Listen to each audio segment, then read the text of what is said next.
আসসালামু আলাইকুম রহমতুল্লাহ।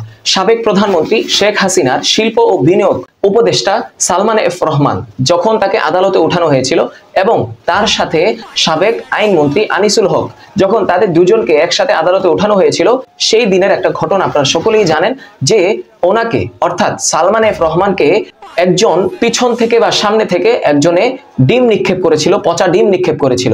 সেই ডিম নিক্ষেপ করা আইনজীবী আজকে কিভাবে সে মৃত্যুবরণ করলো, সড়ক দুর্ঘটনায় কিভাবে মোটরসাইকেল অ্যাক্সিডেন্ট করে পদ্মা সেতুতে মৃত্যুবরণ করলো, সেই ভিডিওটা কিন্তু আমাদের সামনে চলে এসেছে।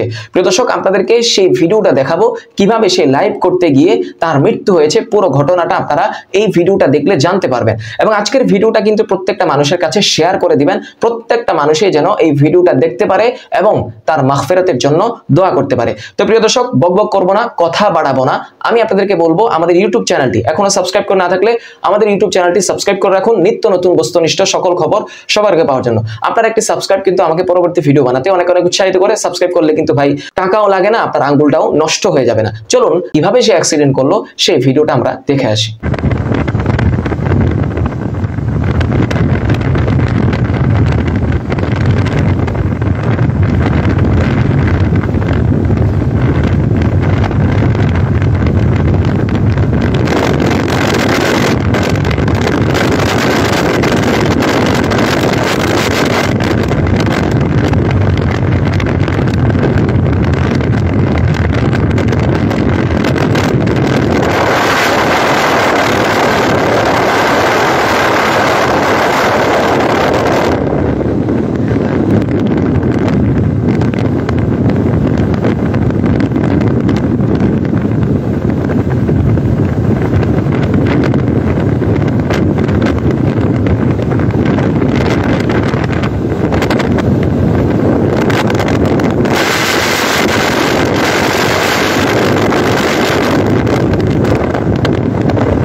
অবস্থা ভালো না, এর পরিস্থিতি ভালো না।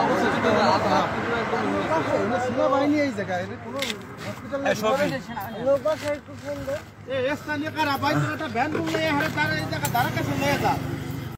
প্রিয় দর্শক শ্রোতা মণ্ডলী, আপনারা সকলেই জানেন আল্লাহ তাআলা পবিত্র কোরআনুল কারীমের মধ্যে জানাই দিয়েছেন কুল্লু নাফসিন যায়িকাতুল মাউত, প্রত্যেকটা মানুষকেই মৃত্যু সাধন করতে হবে। অন্য একটা আয়াতের মধ্যে আল্লাহ তাআলা বলেন লিকুল্লি উম্মাতিন আজাল ইযা জাআ আজালুহা লা ইস্তাখিরুনা সাআতাও ওয়া লা ইস্তাকদিমুন, প্রত্যেকটা মানুষেরই এক একটা মৃত্যুর নির্ধারিত সময় রয়েছে। সেই নির্ধারিত সময় যখন চলে আসবে তখন সে এক সেকেন্ড এদিকেও করতে পারবে না, ওই দিকেও করতে পারবে না। তো প্রিয় দর্শক, যেই আইনজীবী গতকালই বিকেলে আদালতে সালমান এফ রহমানকে ওঠানোর সময় ডিম মেরেছিল, সে হয়তো কখনো কল্পনাও করতে পারে নাই যে আজকের এই দিনে বাড়িতে যাওয়ার সময় পদ্মা সেতুতে তার এই মোটরসাইকেল অ্যাক্সিডেন্ট করে মৃত্যুবরণ করতে হবে। এই জন্য আপনাদের কাছে একটাই কথা বলতে চাই, একটা শিক্ষা আমাদের জন্য, আপনার জন্য, যে মৃত্যুর নির্ধারিত সময় যখন চলে আসবে আপনি হয়তো কাচের বিল্ডিং এর ভিতরে থাকবেন, যে জায়গায় একটা পিঁপড়াও ঢুকতে পারবে না, সেই জায়গা থেকেও মৃত্যুর ফেরেশতা আপনার জান কবজ করে নিয়ে আসবে।